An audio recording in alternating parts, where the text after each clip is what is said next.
안녕하세요. 정보가 세상을 바꾼다의 인포뱅크입니다. 이번에 전해드릴 내용은 화웨이 5G 통합칩 기린 990 공개, 삼성 퀄컴 도발, 발빠른 세계 첫 상용화 메이트 X, 메이트 30 적용, 폴더블 폰 메이트 X 10월 출시입니다. 여러분의 구독과 좋아요는 저에게 많은 도움이 되오니 구독과 좋아요 많이 눌러주시기 바랍니다. 그러면 시작해 보겠습니다.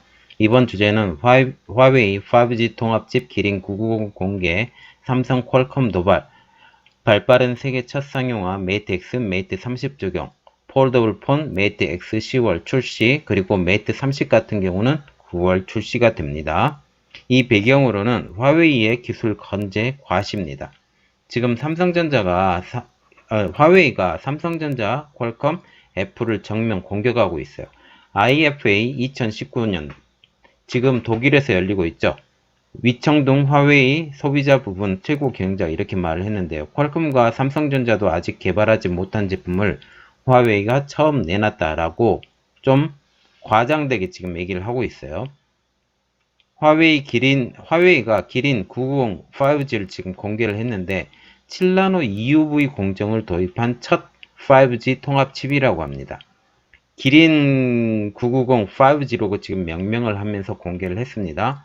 이 적용기기를 한번 보면 메이트 30 시리즈 그리고 메이트 X가 이 기린 990을 적용을 해서 나온다고 합니다. 그러면 기린 990에 대한 설명을 한번 보겠습니다. 위청동 CEO가 이렇게 말을 했는데요. 기린 990은 세계 최초 플래그십 5G 시스템 온칩이다. 손톱보다 작은 이 칩은 5G와 인공지능에서 최고의 성능을 제공하는 업계 최고의 솔루션이다고 말을 했습니다. 그러면 시스템 온칩에 대해서 알아봐야 되겠는데 하나의 칩에 여러 시스템을 집적시킨 단일 칩 시스템 반도체입니다. 그러면 현재 5G 통합칩 개발을 발표한 업체가 4군데가 있는데요. 화웨이를 포함해서 한번 알아보겠습니다. 퀄컴이 있고요. 미디어텍, 삼성전자, 화웨이가 있습니다. 그러면 위 CEO가 비교한 삼성과 퀄컴 제품을 한번 알아보면 퀄컴의 비교 대상이 됐던 건 스냅드래곤 855가 되고요. 삼성전자 같은 경우는 9825가 된다고 합니다. 그리고 퀄컴 같은 경우는 새로운 스냅드래곤이 나온다고 하는데 그것까지도 고려를 해야 되는데 아직까지는 비교 대상이었기 때문에 855를 지금 비교를 했고 삼성 같은 경우는 980이 이번에 새로 나왔는데도 불구하고 아직까지 분석할 시간이 없었나 봐요. 그래서 지금 그걸 비교를 하지 않았고 그렇기 때문에 정확한 비교가 삼성 거하고는 안 됩니다. 그런데 제가 비교를 해보니까 그렇게 많이 차이는 나지 않는다. 거의 비슷하다. 어떤 면에서는 삼성이 월등히 더 뛰어나다. 특히 그래픽 지원에 대해서는 ISP 그런 지원과 그리고 통신 지원 같은 경우는 삼성이 월등히 뛰어나기 때문에 이 기능이 더 뛰어나다라고 말을 할 수 없는 부분까지도 굉장히 많습니다. 실제로 삼성전자가 더 실력이 좋다고 전 개인적으로 생각하고 지금 화웨이가 지금 개발을 했지만 또 그것이 다른 업체에 잘 팔리냐? 그렇지도 않을 거예요. 왜 그러냐면 다른 중국 업체들한테도 팔아야 되는데 그렇게 하지 않을 거고 한국 업체에 팔겠습니까? 아니면 세계적인 스마트폰 업체들한테 다 팔아야 되는데 이런 스마트폰 업체들은 이미 퀄컴이 대부분 장악하고 하고 있고 그리고 삼성전자가 그 두 번째로 장악해 들어갈 텐데 그렇게 비집고 끼어 들어갈 상황은 아닐 거고 자기 자체적으로 소모할 거라고 제가 개인적으로 생각하고 있습니다. 그래서 이번에 삼성에서 발표한 엑시노스 980과는 지금 비교하지도 않고 비교하면 자기 실력들이 더 떨어지기 때문에 그런 비교 대상이 될 수가 없는 부분들이 많이 있습니다. 그러면 위 CEO가 말한 화웨이 제품의 좋은 점을 한번 보는데 기린 990은 엑시노스 9825보다 36%, 퀄컴 스냅드래곤보다 26% 사이즈가 작으면서도 소비 전력은 44%나 줄이고 효율은 20%가 높다라고 지금 말을 하고 있는데 980을 적용을 시켜야죠. 엑시노스. 그렇게 해야 정확한 비교 대상이 나옵니다. 그래서 삼성이 5G 통합칩을 발표를 했지만 화웨이 칩셋이 더 빨리 상용화될 수 있다라고 상용 시점에 대해서 비교 우위를 지금 얘기를 하고 있어요. 그러면 삼성전자 엑시노스 980 양산 계획을 한번 보면 엑시노스 980을 공개하고 연내 양산을 지금 계획을 하고 있는데 이 계획 기간이 더 빨라질 수 있다. 그리고 장기적으로 보면 엑시노스 시리즈는 그 EUV 공정을 통해서 더 좋은 제품을 만들어야 되지 않느냐라는 게 제 개인적인 생각입니다. 자, 그러면 기린 990 5G 특징을 한번 알아보겠습니다. 첫 번째, TSMC 7나노 EUV 공정으로 제작을 했고요. 두 번째로는 5G 단독 모드와 비단독 모드를 모두 다 지원하고 주파수 분할 방식 FDD와 C 분할 방식으로 전체 주파수 대역 모두를 지원을 한다고 합니다. 그런데 지금 삼성의 980이 공개가 되면서 2G에서 5G까지 모든 영역을 다 지원을 한다고 그랬죠. 그 부분에 대해서 제가 또 올려드렸으니까 그 부분 확인해 주시면 될 것 같고요. 또 삼성의 980 같은 경우는 지금 와이파이의 신규격, 최신 규격인 와이파이 6 그리고 IEEE 802 11AX까지 지원을 한다고 그랬는데 여기서는 전혀 그런 내용까지는 안 나와 있어서 와이파이 부분이라든지 그리고 통신망 지원이라든지 그런 부분에서 삼성이 더 뛰어난 것 같습니다.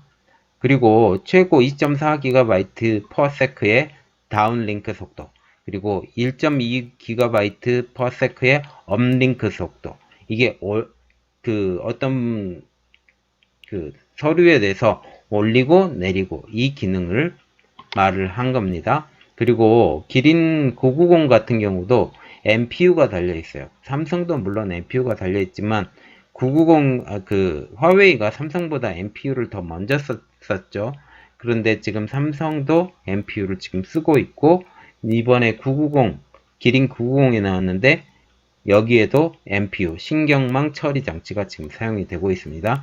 다빈치 아키텍처를 기반으로 하고 있고요. 최대 2.86GHz의 우세 주파수를 구현한다 라고 말을 하고 있습니다. 그러면 적용 GPU 요즘 같은 경우는 CPU의 기능보다 GPU의 기능이 더 중요한 시점이 됐어요. 왜 그러냐면 CPU 같은 경우는 하나의 일이 끝나야 그 다음 일을 처리를 할 수 있어요. 그래서 순차적으로 일을 처리하는 게 지금 CPU고요.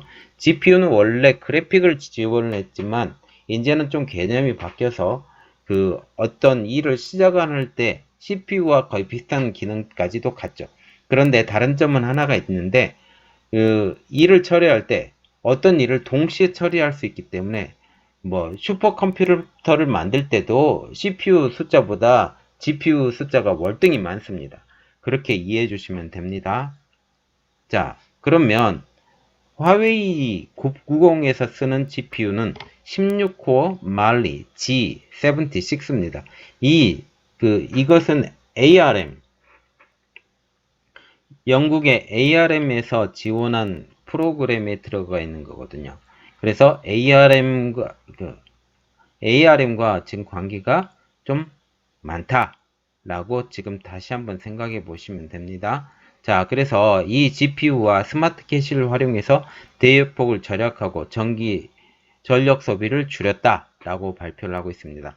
그러면 기린 990 5G의 다른 특징을 보면 전문가 수준의 하드웨어 노이즈가 감소하고 블랙 매칭과 3D 필터링 BM3D를 지원을 하고 새로운 ISP 5.0도 지원을 한다라고 했는데 삼성전자 같은 경우는 신 ISP가 들어가면서 1억 800만 화소의 그래픽도 지원하는 게 삼성의 시스템 온칩 5G 시스템 온칩의 장점이 있습니다.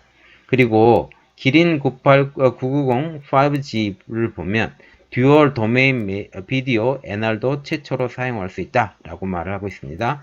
그래서 정확한 영상과 노이즈 처리를 위해서 이것이 사용이 된다고 합니다. 그러면 화웨이가 이번에 기린 990을 개발하면서 탑재 예정 제품이 없다면 누구도 그것에 대해서 비교하지 못하고 사가지 않기 때문에 적용하는 제품이 있는데요. 첫 번째로는 메이트 30 시리즈, 그리고 두 번째는 메이트 X가 있는데, 메이트 30 같은 경우는 플래그십 스마트폰입니다. 이게 19일날 공개할 예정이고요. 그리고 메이트 X 같은 경우는 화웨이 최초 폴더블 폰, 지금 4월 달부터 나온다고 했는데 지금 거의 6개월 정도 밀려서 지금 드디어 11월 달부터 개통이 된다고 합니다. 그러면 이 제품의 출시 예정을 보면 메이트 X 같은 경우는 10월 출시를 할 예정이고, 메이트 X 같은 경우는 10월 출시를 할 예정이라고 합니다. 그러면 화웨이 기린 990이 지원하는 주파수를 보면 6GHz 이하 주파수 대역을 지원을 하고, 우리가 또 눈여겨봐야 될 게 5G에서 주파수 대역이 두 개가 있어요. 6GHz 이하 주파수 대역과 28GHz 이상의 밀리미터파 주파수 대역이 있거든요. 그런데 삼성의 28GHz 밀리미터파에 대한 이런 지원하는 그 기기가 있는데, 그 기기가 다른 회사 것보다 월등히 작거든요. 지금 깔리는 것들은 거의 6GHz 이하의 주파수 대역으로만 깔리는데, 장기적으로 보면 28GHz 이상 밀리미터파 주파수 대역을 써야 된다는 거죠. 이 단점이 하나가 있는데, 너무 극초단파이기 때문에 이 기기가 많이 세워져야 돼요. 그러나 6GHz 같은 경우는 파장이 길기 때문에 많이 세워지지 않아도 많이 좋았기 때문에 지금은 6GHz로 대부분 만들어지고요. 28GHz로 만들어지려고 하면 이게 더 많은 기기들이 필요하기 때문에 현재 상태는 많이 진척이 안 된 상태입니다. 그렇게 알아두시면 되고요. 그리고 메이트 X 출시도 발표를 했는데, 위청둥 CEO가 IFA 2019년도에서 출시 발표를 발표했습니다. 자사 부스에 메이트 X는 지금 따로 전시가 되지 않았지만 10월 달에 메이트 X가